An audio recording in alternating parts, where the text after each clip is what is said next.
Good afternoon everyone, my name is Ashley Craig and welcome to London Met Uni News.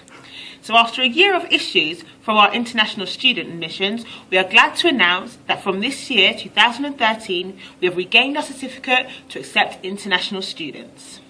Let's get into the main topic of the night. Facebook privacy and a question of how safe do you feel on Facebook? As we all know, Facebook is the world's biggest social networking site, founded by Mark Zuckerberg in 2004. First, we'll be interviewing people in the street. Then we will come back into the studio where we'll meet with two professors to give us an insight on Facebook with theories and frameworks. Follow us into the streets. And what are your concerns with Facebook?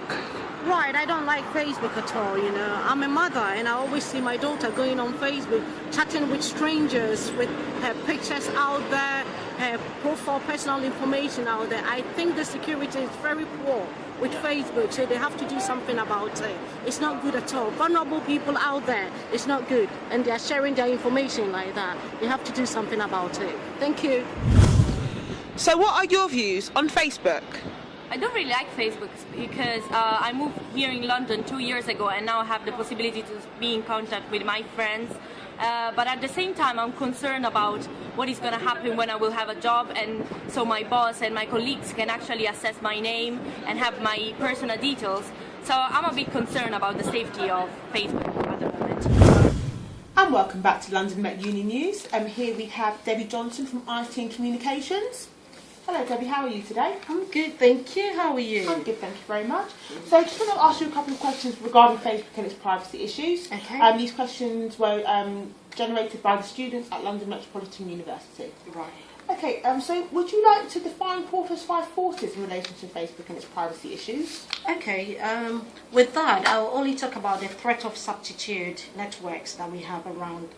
And you know, at the moment, there are a lot of alternative provision services that are Twitter, Instagram is also coming up as well.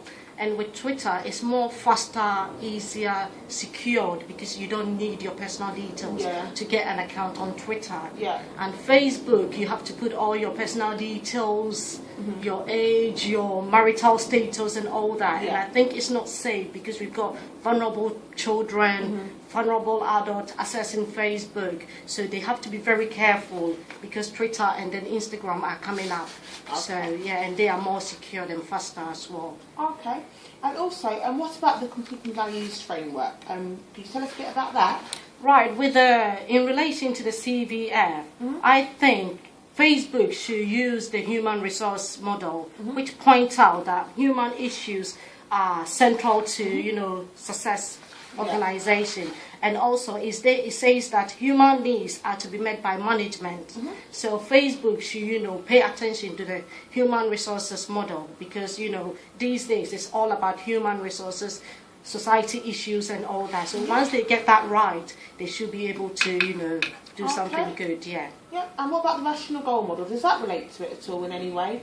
I think it will do because it's very important as well, because the rational goal model points out that Facebook is a profit-making organization, and the rational goal model says that it talks about the scientific approach to operation and measurement, and to highlight the needs of the areas that needs improvement.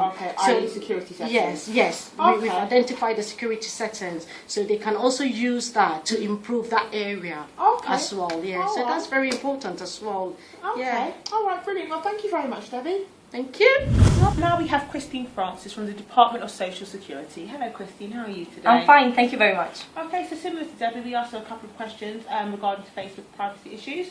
Your questions will be more on pestle and SWOT analysis. No problem. So regarding pestle analysis, how does this relate to Facebook and its privacy issues? Well, not all the components of pestle analysis are actually applicable to Facebook privacy issues, but the most two important ones are, of course, social, because Facebook is a social network, and technological. For the social one, we have to say that people are not aware of the power of Facebook because they are sharing information, private information, to people that are not really sure who they are talking to. So vulnerable adults or children or girls or teens can actually talk to people without being aware of who they are talking to and meet them in the streets. facing really dangerous situations.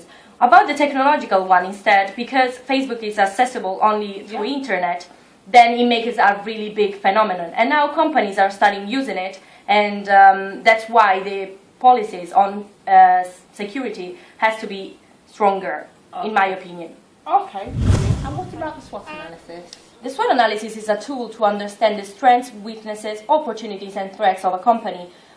Regarding Facebook privacy problems, we have to say that the strong point is that they are understanding that they have a problem. So they're trying to solve this lack in security system. The opportunities is the new partnership and softwares that they can implement to solve the situation. And the threats, of course, are the competitors in this sector. They are doing better, as my colleague told before, for example, Twitter. We have to say that the open system model is required because you have to keep on changes and you have to understand what are the traits of the new system and you have to try to solve it. Okay, brilliant. Thank you very much, Christine. You're welcome. That's it from me tonight, guys. Over to our interactive summary board. Good night.